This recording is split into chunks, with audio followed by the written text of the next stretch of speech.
which is serving the independence of Tibet. In recent years, he has often claimed that he wanted to retire, but I think he's playing tricks with the international community.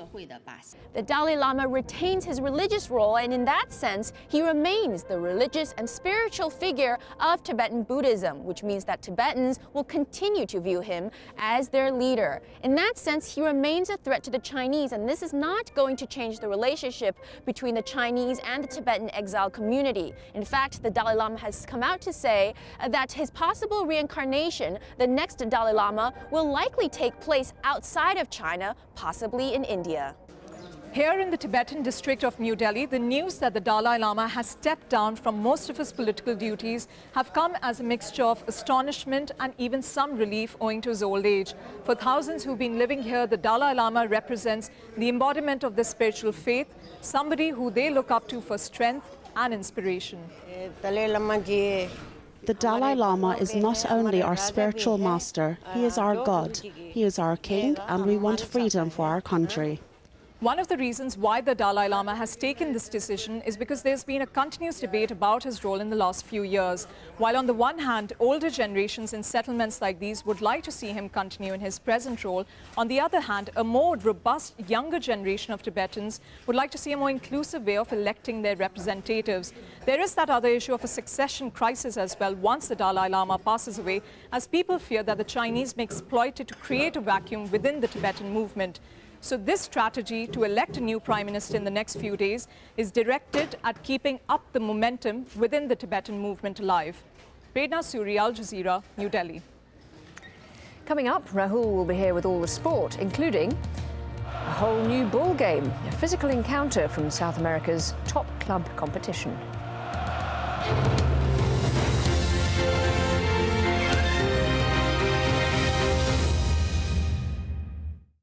Business Latest is brought to you by Qatar Gas, delivering energy to the world.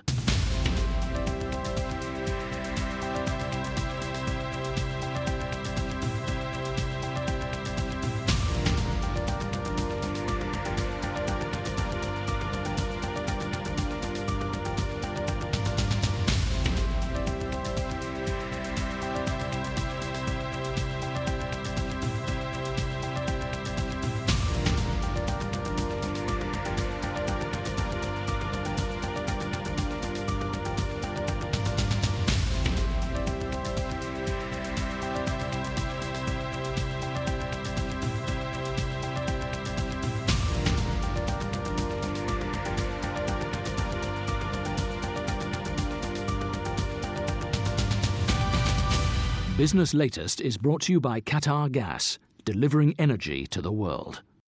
A history of guerrilla warfare. A place on the global stage. The PLO gaining strength. Their revolutionary zeal knowing no bounds. But did a series of violent acts by their splinter groups damage the Palestinian cause or ensure its survival? Chronicling the turbulent story of the struggle for a Palestinian homeland. PLO, History of a Revolution, at this time on Al Jazeera.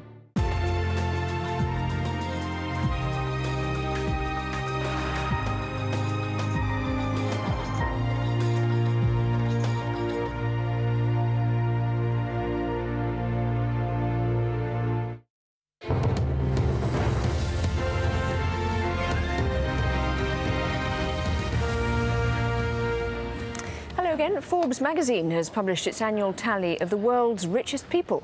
And despite the global recession, the number of billionaires has actually grown. Azar Sukri has the details. The US and Europe might be struggling with record debts and sluggish economies, but it's a very different story in Asia and Latin America. Growth in the developing world is red hot. That's creating billions of dollars in wealth. And according to Forbes magazine's latest annual survey, it's the Asia Pacific that saw the biggest boom.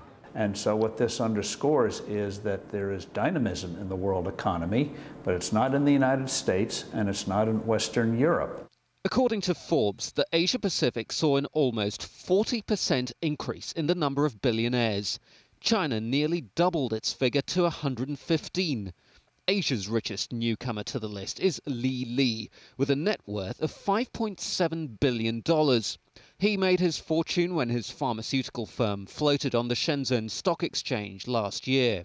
More familiar names from the Asia-Pacific include India's Lakshmi Mittal, chairman of ArcelorMittal, the world's biggest steel maker. He takes 6th place. In the West, it's the online world that's generating many of the new mega-rich. Facebook co-founder Mark Zuckerberg's wealth exploded by 238%. The heads of internet gaming site Zynga and online discounting firm Groupon have become two of the newest entrants. At the very top for the second year in a row is the Mexican telecom mogul Carlos Slim. He's widened the gap between himself and the next richest man, Microsoft's Bill Gates. But with the developing world growing as it is, it might not be too long before newcomers take the top spots. Azhar Sukri, Al Jazeera. Right, it's time for the sport. Here's Rahul. Lauren, thank you very much. To the Cricket World Cup first, and a brilliant all-round performance by Tilakaratne Dilshan has helped Sri Lanka reach the quarter-finals. They beat Zimbabwe by 139 runs in Kandy. Firstly, Dilshan smashed 144 as he shared in a World Cup record opening stand of 282 with Upul Taranga, the co-host, making 327 for 6. Then with the ball, Dilshan took 4 wickets for 4 runs as Zimbabwe were bowled out for 188. So that all means Sri Lanka go to the top of Group A, and they are guaranteed a quarter-final berth. The next games in that group are on Sunday. There you go, when New Zealand face Canada and Australia take on Kenya. Remember, the first 4 go through to the last 8. Friday is all about Group B, where Bangladesh host England in Chittagong. However, there are reports that a huge tropical rainstorm could hit the region, which could affect the game. Well, the big match in this group is on Saturday when South Africa face India in Nagpur. The Proteas aim to get their campaign back on track after that dramatic collapse against England in their last game. They face an Indian side already assured of a quarter-final spot. We've played in big crowds before, fortunately. I don't think it's going to be a major surprise. Maybe the noise factor will take maybe a 5 or 6 overs to get used to, but we're expecting a big occasion, and I think our guys enjoy a big occasion. FIFA have started an investigation into match-fixing allegations surrounding 2 games held in Turkey last month. FIFA's disciplinary committee are looking into this game involving Latvia versus Bolivia. They're also investigating the game between Estonia and Bulgaria at the same venue. This after all the goals in those games came from penalties. Both matches are understood to have been handled by the same team of Hungarian officials. To club football now, and it's a busy night of Europa League action with 8 round of 16 first-leg ties being played. 4 have already kicked off and have reached half-time. Liverpool currently 1 down to Braga. The other 4 games start in just over half an hour. Action from South America's Premier Club competition now, the Copa Libertadores, and the Group 8 clash between Uruguayan champions Peñarol and Ecuador's Quito. This match was described as a very physical affair, especially because of incidents like that one. Peñarol's Dario Rodriguez certainly making his presence felt. Incredibly, Rodriguez not even booked.